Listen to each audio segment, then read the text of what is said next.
Let's make a fast, easy meal on a budget with some pantry items. And the first up is Tatter Tot Casserole.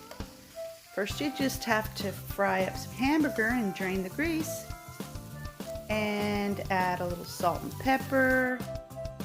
Then you need some mushroom soup. Just plop that in there right quick. Looks delicious. And then stir it up. If your soup is too thick, then add about 1/4 cup of milk just to thin it up a little bit. And if you want to spice it up a bit, just add a little bit of jalapeno juice. Then plop that into a small baking pan and spread it around. This pan size is 8 by 8. And then we're going to add some tater tots and cheese on top. Just kind of organize them the way you want to.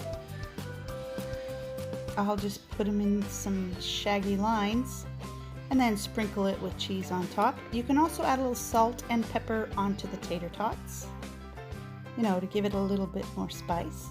And then bake it in a 350-degree oven for 35 to 45 minutes. And of course, since the tater tots are frozen, make sure that they're kind of crispy, and then just serve it up. There you go. It's quick and it's easy, and it is definitely something if you're on a budget. You can eat it by itself or serve it with a side salad or some corn. Well, you're probably wondering, well, what's for dessert? Let's try some black bean brownies. Oh. We have to drain the beans and rinse them and add the beans into a blender. I guess this is a good way to sneak in some protein into your dessert. And then fill the can halfway. That'll be about 1 cup of water. And we're going to blend this up. And blend it until it's smooth. And then pour the beans into a bowl. They look purple. And get a good brownie mix, one that you like. Pour the mix into the pureed beans. Stir that up until it's smooth. It's super easy. It only has basically 3 ingredients. Well, if you count the water, it's 4. You wouldn't even know there are beans in there. Now this doesn't have oil or egg in it. Add 1/2 cup of chocolate chips.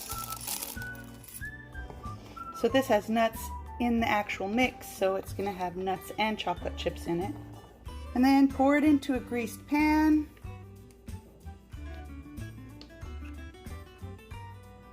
And then sprinkle the rest of the chocolate chips on top. That's a total of 1 cup of chocolate chips. Bake in a 350-degree oven for about 25 minutes. But just bake it for as long as it says on the package of your brownie mix. They look good, but what do they taste like? They're not chewy like regular brownies, and they're not too sweet, and the texture reminds me of those Little Debbie brownies that you can get at the store. But I'll be honest, if you're not trying to hide some healthy food in your brownies, then I'd go for the regular brownie. Well, that's it for now. Thanks for watching.